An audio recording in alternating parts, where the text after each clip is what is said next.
dikasih Suster-Suster Roh Kudus, Lima Omere, dalam mimbar renungan Katolik pada hari ini, Minggu 16 Juli 2023, Pekan Biasa ke-15, akan menemani kita sekalian dalam renungan singkat dengan tema kepekaan sebagai salah satu wujud kesediaan manusia dalam menanggapi firman Allah.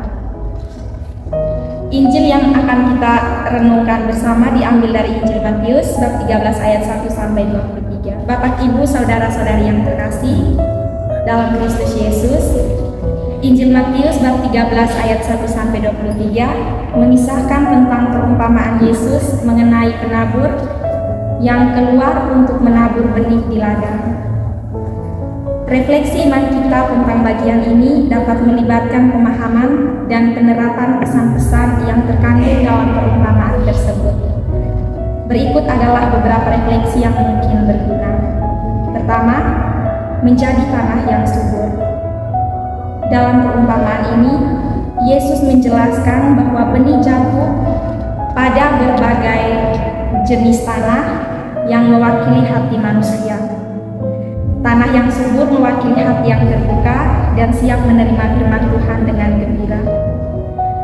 Refleksi iman kita dapat berkaitan dengan pertanyaan, apakah hati kita menjadi tanah subur bagi firman Tuhan? Kita harus berusaha untuk memiliki hati yang terbuka, peka, dan siap untuk mengamalkan dan menyebarluaskan ajarannya. Kedua, menghadapi rintangan dan cobaan. Yesus juga menjelaskan tentang rintangan yang bisa menghalangi pertumbuhan benih, seperti bebatuan, semak duri, dan tanah yang keras. Ini mencerminkan tantangan dan cobaan yang seringkali kita hadapi dalam hidup kita saat berusaha hidup sesuai dengan ajaran Kristus. Refleksi iman kita bisa berfokus pada ketekunan dan ketabahan kita dalam menghadapi rintangan tersebut.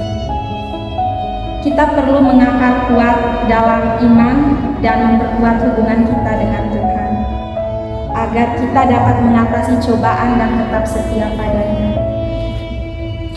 Yang ketiga, memperhatikan keberhasilan pertumbuhan.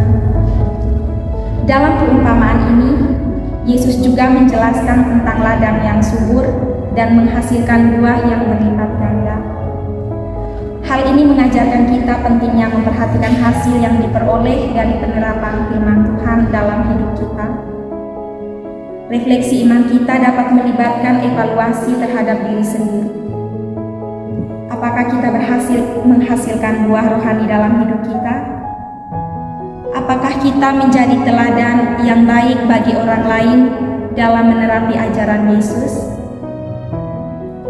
Kita harus berusaha untuk hidup dengan cara yang mencerminkan kasih, kebaikan, keadilan, dan kerendahan hati, sehingga kita dapat menghasilkan buah rohani yang berlimpah bagi kemuliaan Tuhan.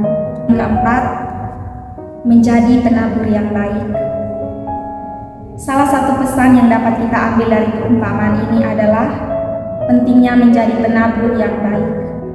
Sebagai pengikut Yesus, kita memiliki tanggung jawab untuk menaburkan benih firman Tuhan kepada orang lain di sekitar kita.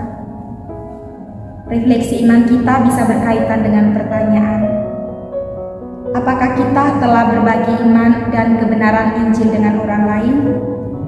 Apakah kita dengan penuh kasih telah membantu orang lain untuk mengenal dan tumbuh dalam iman mereka? Kita harus menjadi saksi hidup dan berbagi pengharapan kita dalam Kristus dengan dunia di sekitar kita. Semoga refleksi iman ini membantu kita semua dalam memahami dan menerapkan pesan-pesan dari Injil Matius bab 13 ayat 1 sampai 23 dalam kehidupan sehari-hari. Semoga salam.